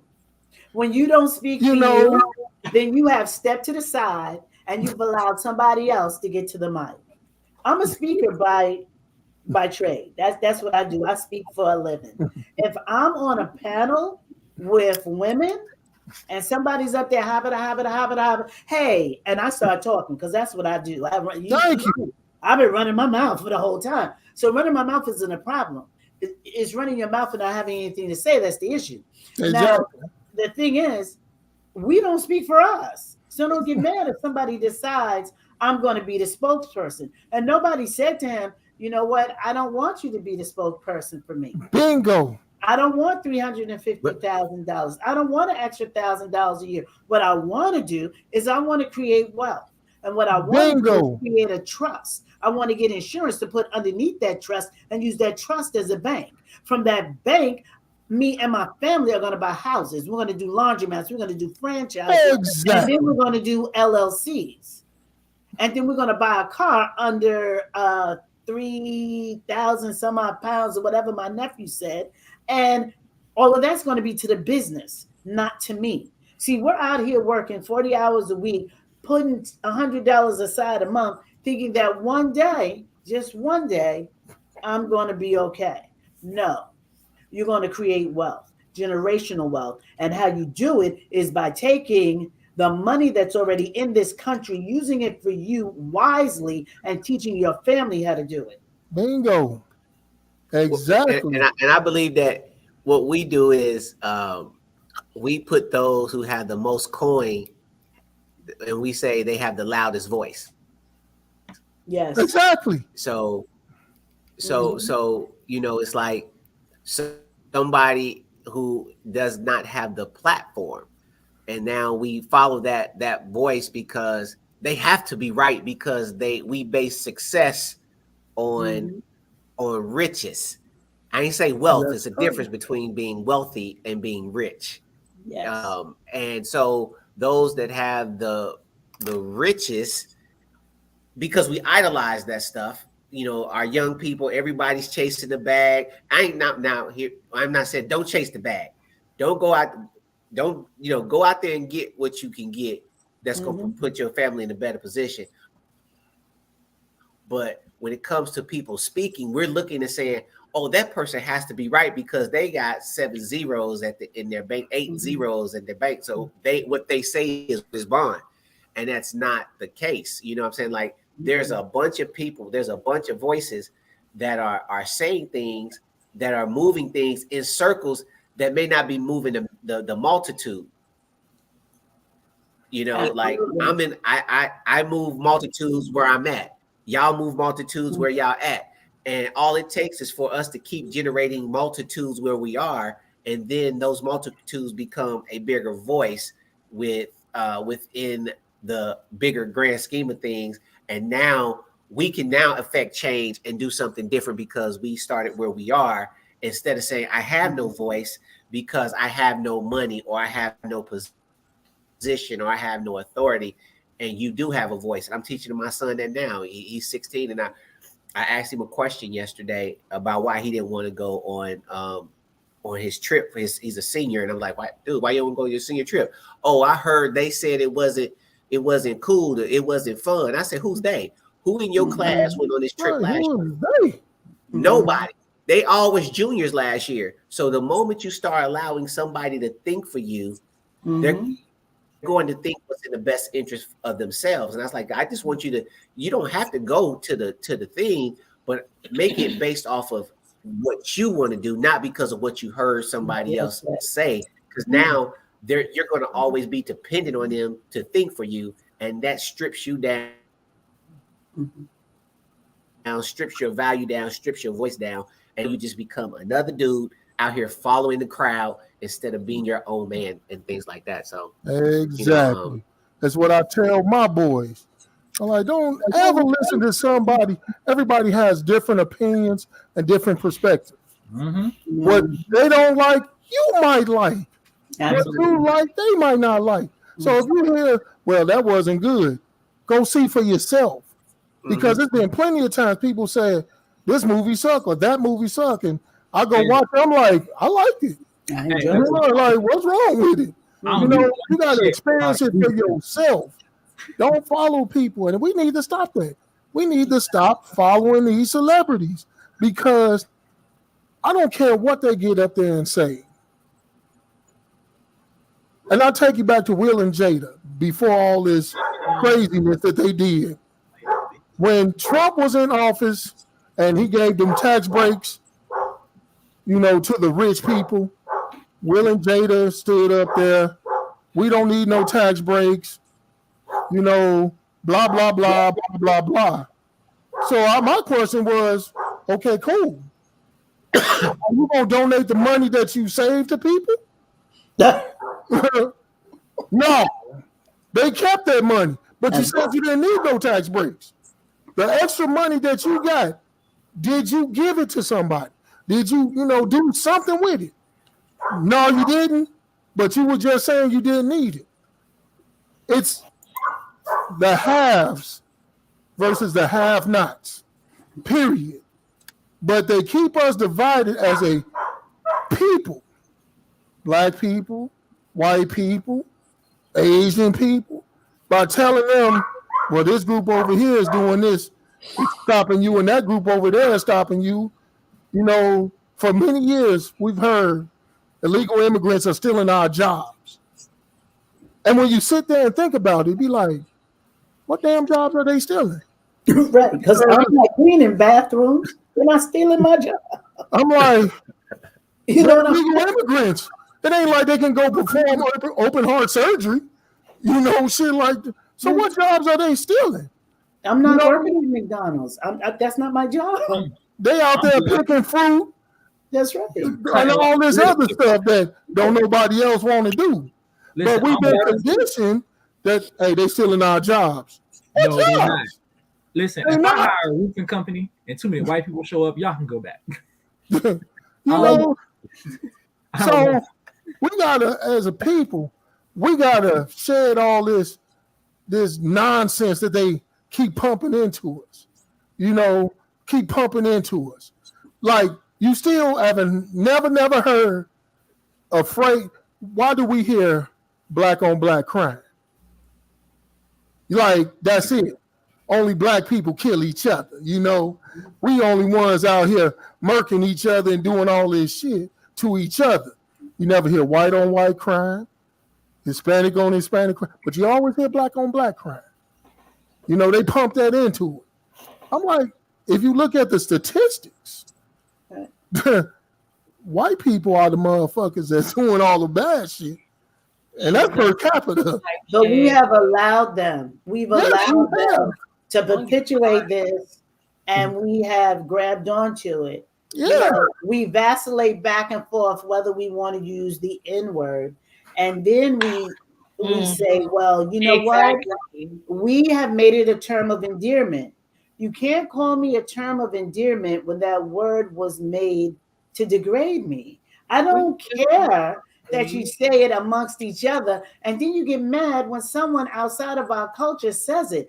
But we're teaching you what to call us. Like when rap was talking about bitches and hoes. Oh, And I love rap. Joey. I stopped listening. I did my own boycott. You will not call me that, and I'm buying your stuff. Oh, But so there was no women, NWA in your collection. I see. I understand. there was women dancing to it, and they said it was okay. It's not okay. Not you It gay is. thing. No, it is not. You cannot allow someone to make a term of endearment out of something that's derogatory. We And have the to thing stop is, that. they changed every. Now, I want y'all to think, because we are old enough to remember television in the 90s. In the 90s, Child, I know. You I gonna wait. remember when I just television said the went 90s. off. Wait. I just said the I'm 90s. telling you, I I'm bet, just saying, television in the 90s. I When bet we you looked on all TV. remember when TV went off. Me I too. do. Me too. And then the Star Spangled Banner. I remember that. I remember TV in the 80s, that one. but I'm just saying, generally, we were alive in the 90s. Now, if you look at the shows in the 90s, we had the Cosby Show, which was what? A black family, uplifting, promoting school, college, career, family. We had Family Ties, doing the same thing, community, all that. We had shows and music that promoted us, and then it changed.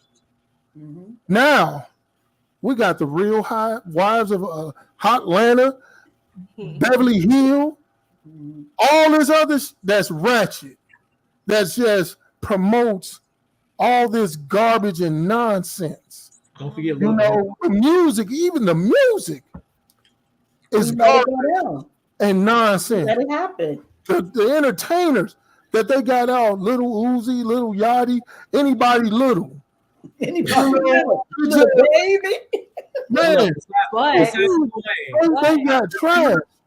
And the images, just like you said, they got, you get the pants, the skinny jeans, hanging around their butts. That was Lil Wayne. And they doing all this, and now our young people doing that. Walking around and calling it bad too. It was real bad back then too. Like when I was little, I thought that one song, Too Close, me and my sister thought the words were baby when we're crying. No, it's baby when we're crying. You know what I'm saying? Like when you get older, you know the lyrics. So the music's always been bad. You said grinding. All right, you know, I mean, me too. You just taught me something. Now I gotta go back and listen to it because I'm like, they weren't crying. Listen, you know how old I was? I was listening to Tweet, right? Remember Tweet? Like, who the hell is Tweet? Right? I listened to that song, and I'm still looking like, is she describing herself? Yes, masturbation. Is she making a song about masturbation? Now I'm intrigued. I'm like, oh, I'll be there. I'm listening more. Like it was a song about masturbation. It's like singing like we ain't got a damn clue. But I'm just saying, we, like Yvonne said, we let it shift. We, as a community, didn't stick to what we was born and raised as. When I was younger, it was the community. We all raised each other. All the kids was raised by the community. Like it was one standard. When you outside, you hanging with your homies, yeah, we cussing. We doing our thing, but when that adult hit the scene, no matter who, that stuff stopped. The respect, you know, and don't let nobody come and tell your parent. Everybody acting a fool, that's it. I was just gonna say that. My block was at least almost a half a mile long. Starting at the top of the block with Miss Mays and starting at the bottom of the block with Miss Sarah. I could get beat by at least 6 to 7 people on a good Saturday. For real. And if they came back and told Hayes and Clara, oh my God, my house was on fire. I would just tell Miss Sarah, can you just be me not say nothing? Right. That's all it took. It was, I'm gonna go tell your don't do that. Well, don't do one that. Of the other challenges is that we don't own the airwaves. So we can't control that narrative. That narrative is always going to be like that too. You know, back then the community was close knit because it had to be, and your village was your village. Now you gotta be selective of these cats that's in your. You know what I mean? Like, of course, you got everything is selective about who you allow to be in your circle, and I think because there's a huge gap between like us who was I was born in the 70s, raised in the 80s and the 90s, and so we grew up in this whole transitional piece right here, right? So we was before computers, we was in during games, we transitioned out, And so we're kind of like the dopest age group right now. Generation X is like the dopest age group. First of all, y'all not. But then there's a group There that's we after are. us, not computers. that's after us, and then after us, where they became younger and younger parents. So you had Yep. younger parents raising younger kids. So you gotta, there's a young lady I talked to. She was like, me and my daughter grew up together. I'm like, how's that? Like, she's like, I had her young, like at 14.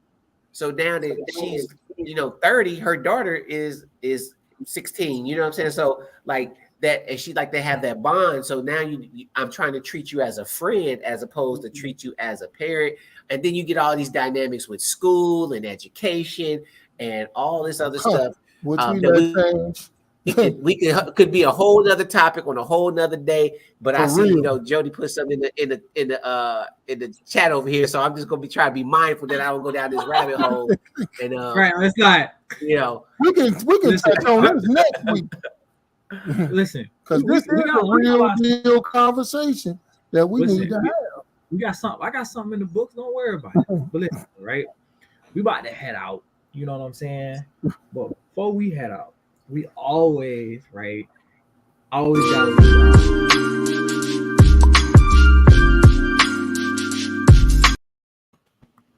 gotta leave y'all with a little bit of words of wisdom. So Jody's words of wisdom this week, right? Understand this. Not everybody that's by your side is on your side. Let me say that again. Not everybody that is by your side is on your side. There's a lot of people, right, in your life that want to hear your problems because they secretly jealous and they want to hear how you're doing bad. If you have, and sometimes you have to take inventory as far as like friends and even family members in your life to understand that not everybody asking you what's wrong is somebody asking to help. They're asking to get some type of validation to know that you are not doing better than them. So be mindful of the friends, family, coworkers, and everybody else that is in your life that is wanting to know everything about your life, because the people that's asking you what's wrong might be your biggest haters. So keep that in mind when you go about your week. And y'all have a great night, and we will see y'all next Wednesday. Wednesday, boy. Peace.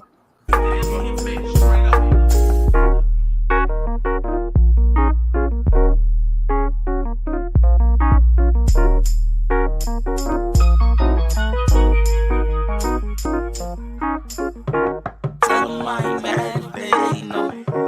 You know I ain't mad if you love it. Ain't nobody overtake this moment from me. So nigga, while I got it, the fuck it, it's all good.